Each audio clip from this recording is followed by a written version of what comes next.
अस्सलाम वालेकुम नाज़रीन, कैसे हैं आप लोग। आज की वीडियो एक ख़ास सवाल के ऊपर है। जो लोग सवाल पूछते हैं कि क्या तरबूज जो है ये एक नेचुरल वाइग्रा के तौर पे काम करता है, तो इसके ऊपर ये वीडियो है। वीडियो पूरी देखिएगा। जिन लोगों ने चैनल सब्सक्राइब नहीं किया वो चैनल ज़रूर सब्सक्राइब करें, और वीडियो अगर हमारी पसंद आए तो लाइक और शेयर और कमेंट ज़रूर करें। चलिए हम अपनी बात शुरू करते हैं। दोस्तों, जो तरबूज़ है इसके वैसे तो बेशुमार फ़ायदे हैं। जो बाकी फ़ायदे हैं उन पे जो वीडियो एक बनी हुई है उसका जो लिंक है वो डिस्क्रिप्शन में दे देंगे। आज सिर्फ ये एक मुवाजना है, कंपैरिजन है वायग्रा और तरबूज़ के दरमियान।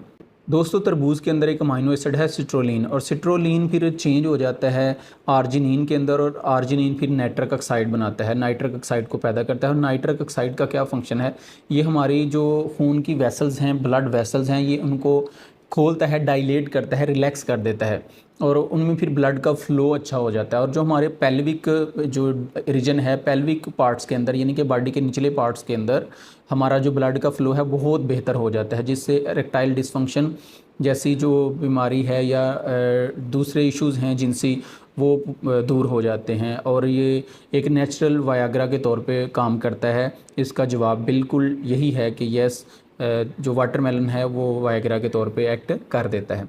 और जो वायग्रा टैबलेट है इसमें क्या होता है, वायग्रा के अंदर सिलिनाफिल्ड केमिकल है जो नाइट्रिक ऑक्साइड पैदा करता है। और नाइट्रिक ऑक्साइड फिर सेम फंक्शन उसका यही है कि हमारी बॉडी के जो ब्लड वेसल्स हैं उनको ख़ास तौर पे पेल्विक रीजन के अंदर जो सेंसिटिव यानी कि ख़ास स्पेशल जो हमारे बॉडी पार्ट्स हैं उनके अंदर ब्लड का फ़्लो बढ़ाता है, और वेसल्स को ओपन करता है, डायलेट करता है, जिसकी वजह से जो है वो इरेक्टाइल डिसफंक्शन जैसी जो चीज़ है वो क्लियर हो जाती है, और बाकी जो मामलात हैं वो भी बेहतर हो जाते हैं।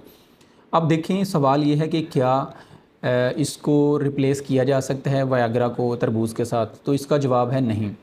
तरबूज़ जो है वो वायग्रा को रिप्लेस नहीं कर सकता, अलबत्ता इसका फ़ायदा होता है जो थोड़ा बहुत ज़्यादा तो नहीं है, ये उस तरह एक्ट करता है, और लेकिन अगर बहुत ज़्यादा खाया जाए तो फिर ये बहुत फ़ायदेमंद हो सकता है। और एक इसका फ़ायदा वैसे ये है तरबूज़ का कि इसका कोई साइड इफ़ेक्ट नहीं है। जैसे वायग्रा टैबलेट वगैरह की कमर दर्द हो सकती है, नोज़िया हो सकता है, एलर्जी हो सकती है, आपको सर दर्द तो शदीद हो सकती है, लेकिन तरबूज़ का ऐसा कोई साइड इफ़ेक्ट नहीं है। और जो तरबूज़ का वाइट पार्ट है, छिलका जिसे हम कहते हैं, उसके अंदर ये दोस्तों तरबूज़ का जो वाइट पार्ट है उसमें सिट्रोलिन बहुत ज़्यादा होती है। आल्दो के उसके पल्प के अंदर भी है, रेड पार्ट के अंदर भी है सिट्रोलिन, लेकिन तरबूज़ के छिलके के अंदर बहुत ज़्यादा है।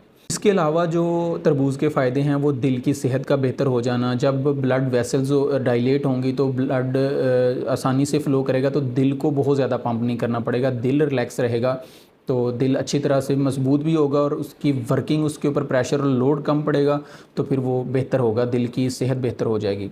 तरबूज़ का जो दूसरा फ़ायदा है दोस्तों वो ये है कि ये हमारी बॉडी को हाइड्रेटेड भी रखेगा और पानी की कमी नहीं होने देगा। और जिल्द का जो स्किन बर्न का इशू होता है गर्मियों में, सूरज की धूप की वजह से स्किन जलती है, इससे भी हमें महफूज रखेगा। दोस्तों, जो लाइकोपीन है, विटामिन सी है और बीटा कैरोटीन है, ये तीनों चीज़ें इनमें से कोई भी हो, ये आपके हार्मोनल बैलेंस को बरकरार रखती हैं। अगर हार्मोन इम्बैलेंस हो, पाकिस्तान के अंदर ख़ास तौर पे 80% लोगों के अंदर हार्मोनल इम्बैलेंस होता है, जिसकी वजह से मुख्तलिफ़ किस्म की दिमागी बीमारियां भी पैदा हो सकती हैं। हार्मोन बैलेंस रहेंगे तो बॉडी के तमाम फंक्शंस बेहतर तरीके से काम करते रहेंगे, इसलिए तरबूज़ को ज़रूर खाना चाहिए। ये सुन्नत नबी सल्लल्लाहु अलैहि वसल्लम भी है। हमारे प्यारे नबी मुकर्रम सल्लल्लाहु अलैहि वसल्लम तरबूज़ को बड़े शौक़ से तनावल फरमाते, खाते। तो इसके साथ अगर आप खजूर लेना चाहें तो फिर इसका डबल फ़ायदा हो जाता है, आप इसके साथ खजूर इस्तेमाल कर सकते हैं। बहुत शुक्रिया, अल्लाह हाफ़िज़।